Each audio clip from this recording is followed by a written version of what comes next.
Alright guys, so I know people probably want to see some gameplay aspect for the second beta of the G Generation Eternal. So that's what we are going to do. We are probably going to hop into a quest to kind of more like a main stage, kind of like the story stages, to kind of show you guys how things actually looks like. But before actually hopping into the gameplay aspect of things, I think it's probably justice to kind of go over some basic foundation of like the unit, the character, and then things to kind of look out for. So let's kind of get started. So first of all, let's take a look at the unit and let's kind of get ourselves familiarized with like what we are looking at. So this is Sazabi and we are taking a look at the unit data. So first off, we have the Limberbricks. So obviously if you have multiple copies or if you have these specific items, you would be able to just get a store up and you essentially do get some stats. I do have some unit to kind of show you guys how the Limberbrick actually does looks like. So let's see. Yeah, so essentially we are getting some stat bonus increases, so that is obviously pretty nice to have, right? But going back to Sazabi, we do have the level, we have the different weapons that this unit does have. So there are a list of like specific details of like from the beam tomahawk all the way to the long range EX. So they vary depending on the range of the weapon. So beam tomahawk, obviously a close range weapon, having a 1-to-1. Beam shot rifle is a 3-to-2. Funnel is going to be a 3-to-5, and then long range, the long rifle EX is a 3-to-5 range as well. So these are the various power for the weapon, their energy cost, the accuracy, and then their critical percentage potential. And upon clicking onto them, it gives you a much more detailed information on how that actually looks like on the battlefield, because we are moving within the actual squares that they're applicable to. And some of them does actually have the weapon effects and their usage restriction if they are any. And this one does actually have some effects. You deal more in damage. Deal more damage, the lower your HP is up to 10%. So that's cool.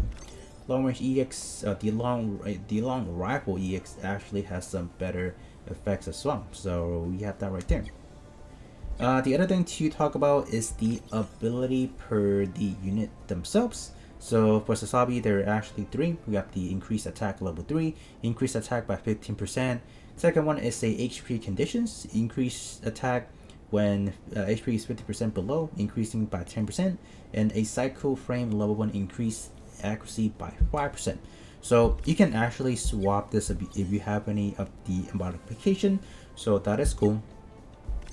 The other detail to take a look if there are any, let's see. I think that's pretty much it. The other important thing is actually about the terrain.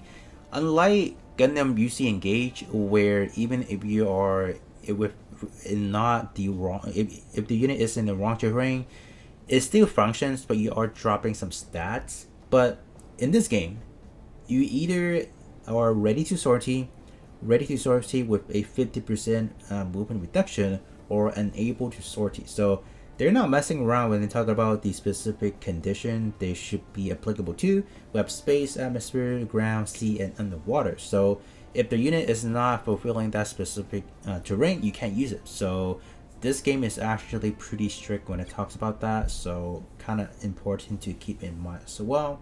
But the other thing I do want to quickly show you guys is the rarity of this unit. Sazabi is a UR, but when we do take a look at an SSR, you guys can see weapon is actually less and the ability is actually one less as well.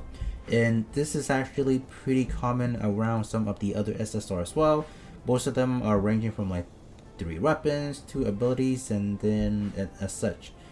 Even with a SR, we have 3 weapons and 2 abilities, and some of them only have 1. So depending on the unit that you're looking at, the higher rarity, the better it is. So I think that part of it is pretty self-explanatory. That's usually how most of these gacha game kind of functions around. The lower tier, the lower rarity aren't just are not as good, because missing a bunch of abilities can be detrimental depending on how you look at things. But that is pretty much it for the pilot or the unit explaining. The pilot as well, they do have a few things to talk about. The character skills, they give you the following obviously, so pretty important, and the ability as well, so pretty strong. And this trend kind of continues, and we do take a look at the lower rarity. The character skill is one less, but the ability is roughly about the same. Sometimes they only count as one, but as far as the pilot ability, they seems to be pretty much the same, having 3. So we have that. But now that you guys kind of got the basics, we can hop into the actual gameplay and talk a little bit more. Alright, so we're gonna hop into a quick stage, and let's talk about the squad formation. For the main story, they pretty much want you to form a formation within the same series that we're looking at. Since we're taking a look at the Mobile Suit Zeta Gundam series, it wants you to use units from the same series. So our first squad, we have that, and you can see they're actually getting a 20% bonus because everyone is within that specific series. So we do have those as well. So anytime you are making a squad comprising of the same within the same series, then you get a stat bonus. So that is actually pretty cool right there. For my free squad, I am essentially just forming things that I feel like are good.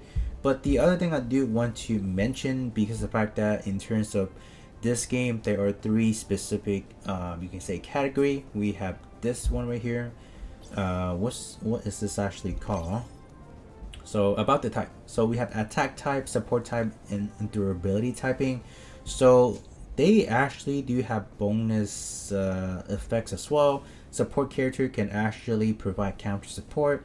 Durability can actually defend guard for the attack enemy or the attack allies. So there are a bunch of ways to synergize. So as far as forming a squad, it is actually good to form 2 attackers, and then maybe a few defender, the durability, or even adding on some supporter, because having a well-rounded squad is actually going to be pretty good just for the cohesiveness of things. So I think we might actually drop Mark 2 or Mark 3 and see if we can add in a support. So I think we'll actually add in the RX, even though RX is not really like top notch in here, but I think having RX is actually going to be important just for the support aspect of things.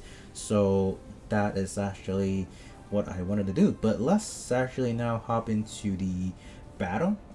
Okay, so it talks about the mission objective and defeat condition. So when you play this game, there's 2 ways to play it. You can play it manually, or you can play it completely having auto. But throughout streaming on the other night, people have already found out that the auto, it kind of puts you in a situation where sometimes like the main unit, like this right here, that having like a store right there, they often more or less they just die. As far as like AI wise in the game is so terrible. So if you have the time to manually play yourself, that's definitely good. But other than that, having the auto is definitely fine, but you just have to probably play at few times because the AI does not play too well for you, so it's kind of unfortunate. So we can probably start out with Sazabi. So when we click on the units, they can perform the following. So they can activate their skills, or they can activate their attack directly. So what I'm gonna do, I'm actually gonna do a skill up. Let's actually increase the damage dealt to the enemy by 20%. So let's actually get that.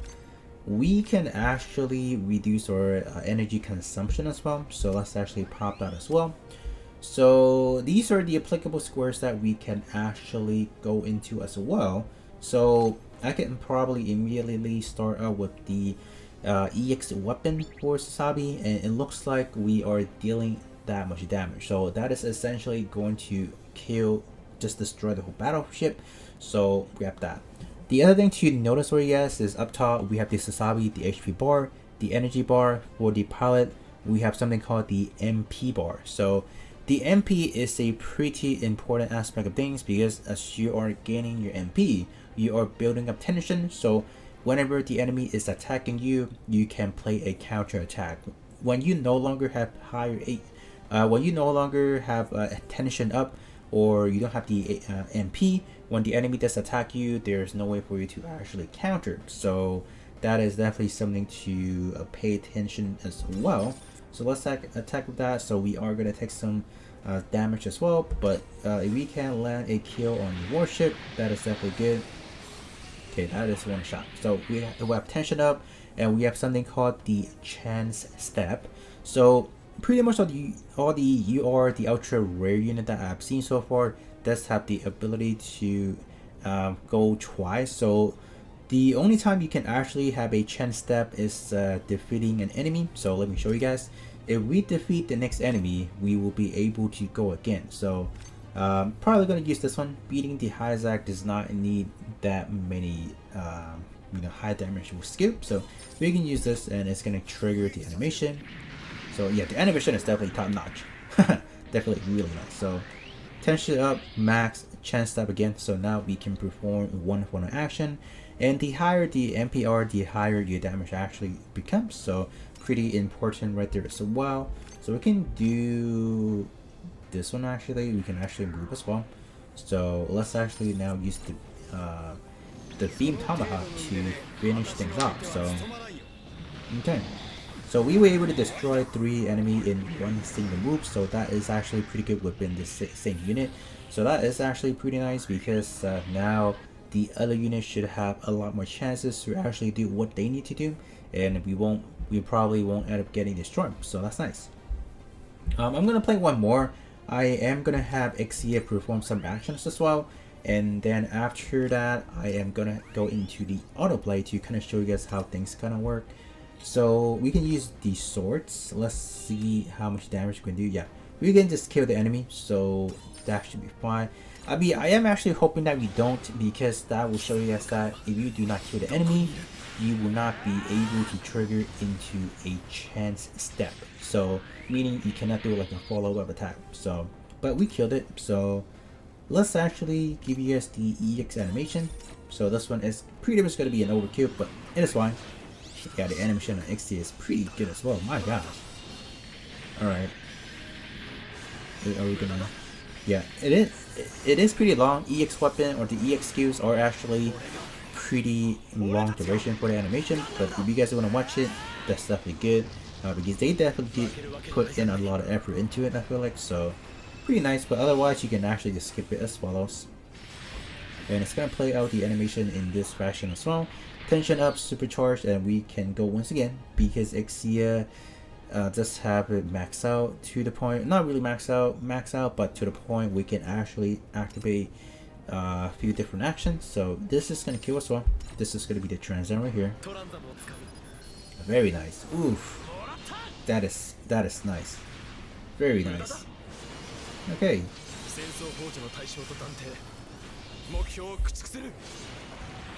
Man, that's crazy. Alright, so I am going to show you guys one more unit. This time around we will purposefully not have ourselves kill the enemy, so that is going to show you guys how that is going to work. So you guys can see we are only dealing half the damage, so if you are not able to kill the enemy, we are going to go into nothing because you just cannot.